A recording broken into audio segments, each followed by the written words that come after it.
Nawagan naman sina Senator J.V. Ejercito at Senator Rafi Idol Tulfo na palitan na ang Chinese ambassador sa Pilipinas na si Jing Quan o Jing Chuen dahil sa pagiging sobrang agresibo. Agresibo, mayabang. Ayon kay Senator Ejercito, bago pa lamang ang ambassador, ngunit masyado ng agresibo, sensitibo, at hindi ito nakatulong sa issue ng paglutas sa West Philippine Sea at sa relasyon ng Pilipinas at China. Narito si Senator J.V. Ejercito.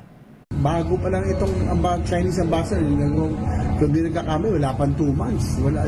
Hasn't been here for 2 months, is assumed. And it's very hostile. And it's not improving our relationship with China na, ano na nga, kumbaga, damage na nga because of the situation the West Philippine Sea, right now.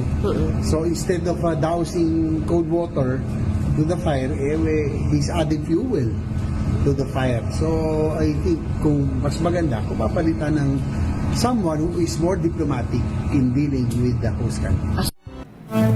Pati si Senator Rafi Tulfo ay nanawagan din na palitan na ang ambassador ng China dahil sa lagi umanong binabanatan o binabantayan at sinasagot ang bawat pahayag ng mga senador.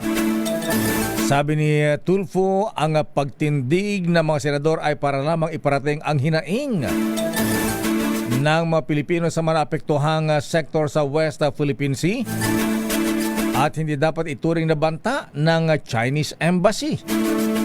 Narito naman si Senator Rafi Tulfo.